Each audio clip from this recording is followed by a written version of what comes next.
Hello friend, GK pics में आपका स्वागत है। आज का यह वीडियो वीकली करंट अफेयर्स पर आधारित है। आज की इस वीडियो में उन सभी महत्वपूर्ण प्रश्नों को शामिल किया गया है जहां से प्रश्न आने की संभावना है। चलिए स्टार्ट करते हैं आज की टॉपिक।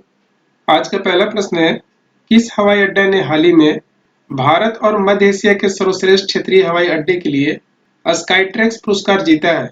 इसका सही आंसर है ऑप्शन बी, बेंगलुरु हवाई अड्डा।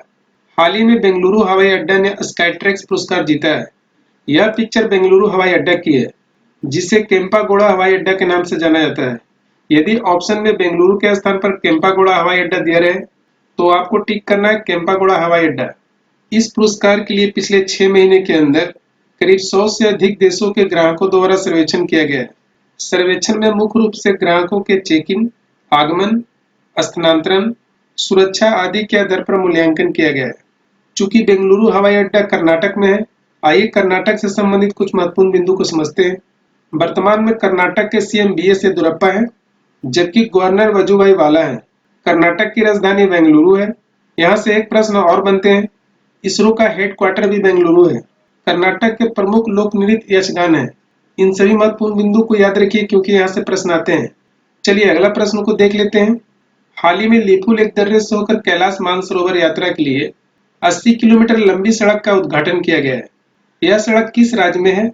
इसका सही आंसर है ऑप्शन सी, उत्तराखंड। यह सड़क उत्तराखंड में बनाया गया है। इस सड़क के माध्यम से कैलाश मानसरोवर यात्रा के लिए कम समय लगेगा। इस रोड के बनने के पहले कैलाश मानसरोवर यात्रा पूरा करने के लिए 2 से 3 सप्ताह लगता था, परंतु इस रोड के बन जाने के बाद यह यात्रा केवल 1 सप्ताह में पूरा हो जाएगा। चलिए उत्तराखंड से संबंधित कुछ महत्वपूर्ण बिंदु को समझते हैं। लिपुलेख दर्रा किस राज्य में है? आपको याद रखना है यह दर्रा उत्तराखंड में है। इसके अलावा उत्तराखंड में 2 प्रमुख दर्रे और पाए जाते हैं। उसका नाम है नीति दर्रा एवं माना दर्रा। वर्तमान में उत्तराखंड के सीएम त्रिवेंद्र सिंह रावत हैं, जबकि उत्तराखंड के राज्यपाल बेबी रानी मौर्य है। उत्तराखंड की राजधानी देहरादून है। उत्तराखंड की स्थापना 9 नवंबर 2000 को हुआ था। यह राज्य उत्तर प्रदेश से अलग हुआ था। अगला प्रश्न है, हाल ही में किस देश ने FIDE-Chess.com ऑनलाइन नेशंस कप का खिताब जीत लिया है? इसका सही आंसर है ऑप्शन बी, चीन। हाल ही में चीन ने अमेरिका को हराकर नेशंस कप खिताब जीत लिया है। पहली बार चेस की यह प्रतियोगिता ऑनलाइन खेला गया है। चूंकि पूरे विश्व में कोरोना संकट छाया हुआ है, अतः इस संकट के कारण इस टूर्नामेंट का आयोजन ऑनलाइन किया गया, जिसमें चीन ने अमेरिका को हराकर यह खिताब जीत लिया। भारत का इस प्रतियोगिता में 5वां स्थान रहा है। आइए चीन से संबंधित कुछ महत्वपूर्ण बिंदु को समझते हैं। चीन के वर्तमान राष्ट्रपति शी जिनपिंग है। चीन की राजधानी बीजिंग है, जबकि चीन की मुद्रा का नाम रेनमिनबी है। अगला प्रश्न है, राष्ट्रीय प्रौद्योगिकी दिवस किस दिन मनाया जाता है? इसका सही आंसर है ऑप्शन डी, 11 मई। प्रत्येक वर्ष 11 मई को नेशनल टेक्नोलॉजी डे मनाया जाता है। इस दिवस को मनाने का मुख्य उद्देश्य यह है कि वर्तमान समय में हमारा देश साइंस एंड टेक्नोलॉजी में कितना विकास किया है, साथ ही इस विकास में भारतीय वैज्ञानिकों के योगदान को भी याद किया जाता है। आइए 11 मई से संबंधित कुछ अन्य महत्वपूर्ण बिंदु को भी समझते हैं। 11 मई 1998 को राजस्थान के पोखरण में परमाणु परीक्षण किया गया था, जिसे पोखरण 2 के नाम से जानते हैं। उस समय हमारे देश के प्रधानमंत्री श्री अटल बिहारी वाजपेयी थे। इस ऑपरेशन का नाम ऑपरेशन शक्ति दिया गया था, जबकि भारत ने पहला परमाणु परीक्षण तत्कालीन प्रधानमंत्री इंदिरा गांधी के समय में 1974 में किया गया था। उस समय इस ऑपरेशन का नाम स्माइलिंग बुद्धा दिया गया था। किस देश ने हाल ही में हाइनमू 4 बैलिस्टिक मिसाइल का परीक्षण किया है? इसका सही आंसर है ऑप्शन सी, दक्षिण कोरिया। हाल ही में दक्षिण कोरिया ने हाइनमू 4 बैलिस्टिक मिसाइल का परीक्षण किया है। यह परीक्षण दक्षिण कोरिया के पश्चिमी तट पर स्थित अनहुन प्रोविंग ग्राउंड से किया गया है। आइए दक्षिण कोरिया से संबंधित कुछ महत्वपूर्ण बिंदु को समझते हैं। दक्षिण कोरिया के वर्तमान राष्ट्रपति मून जे-इन है। दक्षिण कोरिया के राष्ट्रपति के निवास स्थल को ब्लू हाउस कहते हैं। दक्षिण कोरिया की राजधानी सियोल है। अगला प्रश्न है, हाल ही में किस राज्य के पुलिस ने FIR आपके द्वार योजना की शुरुआत की है? इसका सही आंसर है ऑप्शन ए, मध्य प्रदेश। हाल ही में मध्य प्रदेश के पुलिस ने FIR आपके द्वार योजना की शुरुआत की है। इस योजना के शुरू करने का मुख्य उद्देश्य कोई भी व्यक्ति अपने घर में बैठे FIR रिपोर्ट दर्ज करवा सकता है। इसके अलावा मध्य प्रदेश सरकार ने एक महत्वपूर्ण पुरस्कार की घोषणा की है। उस पुरस्कार का नाम है कर्मवीर पदक। वे सभी पुलिसकर्मी जो कोरोना के खिलाफ लड़ाई में 30 दिनों तक अपनी सेवा दिया है, उन सभी को कर्मवीर पदक से सम्मानित किया जाएगा। वर्तमान में मध्य प्रदेश के मुख्यमंत्री शिवराज सिंह चौहान है, जबकि राज्यपाल लालजी टंडन है। मध्य प्रदेश की राजधानी भोपाल है। हाल ही में किस राज्य सरकार ने प्रवासी राहत मित्र नामक एक नया ऐप लॉन्च किया है? इसका सही आंसर है ऑप्शन बी उत्तर प्रदेश। हाल ही में उत्तर प्रदेश सरकार ने प्रवासी राहत मित्र नामक एक नया ऐप लॉन्च किया है, जिसका मुख्य उद्देश्य अन्य राज्यों से आने वाले प्रवासी को सहायता प्रदान करना है। वर्तमान में उत्तर प्रदेश के मुख्यमंत्री योगी आदित्यनाथ हैं, जबकि राज्यपाल आनंदीबेन पटेल हैं। उत्तर प्रदेश की राजधानी लखनऊ है। अगला प्रश्न है, हाल ही में मूडीज इन्वेस्टर सर्विस ने भारत की आर्थिक विकास दर 2020-21 में कितने प्रतिशत रहने का अनुमान लगाया है? इसका सही आंसर है ऑप्शन है 0%। हाल ही में मूडीज इन्वेस्टर सर्विस ने भारत की आर्थिक विकास दर 2020-21 में 0% रहने का अनुमान लगाया है। आइए जानते हैं मूडीज कौन है। मूडीज एक अमेरिकी कंपनी है। इसकी स्थापना 1909 ईस्वी में जॉन मूडी ने किया था। वर्ष 2007 में मूडी दो भागों में बट गया। एक भाग है मूडी इन्वेस्टर सर्विस, दूसरा भाग है मूडीज एनालिटिक्स। इसका मुख्य कार्य बिजनेस और आर्थिक मामलों से जुड़ी रेटिंग बताना है। अगला प्रश्न है, हाल ही में चीन ने किस पर्वत चोटी को अपना हिस्सा बताया है? इसका सही आंसर है ऑप्शन बी एवरेस्ट। हाल ही में एवरेस्ट चोटी को चीन ने अपना हिस्सा बताया है। जैसा कि हम लोग जानते हैं कि एवरेस्ट नेपाल में स्थित है, परंतु हाल ही में चीन ने एवरेस्ट को अपना हिस्सा बताया है। आइए एवरेस्ट से संबंधित कुछ महत्वपूर्ण बिंदुओं को समझते हैं। एवरेस्ट का यह नाम ब्रिटिश सर्वेक्षक जॉर्ज एवरेस्ट के नाम पर पड़ा, चूंकि जॉर्ज एवरेस्ट ने ही एवरेस्ट की लोकेशन एवं ऊंचाई के बारे में बताया, इसलिए 1865 ईस्वी में इसका नाम एवरेस्ट रखा गया। नेपाल में एवरेस्ट को सागरमाथा के नाम से जानते हैं। आज जिस जगह पर माउंट एवरेस्ट है, उस स्थान पर पहले 33 सागर हुआ करता था।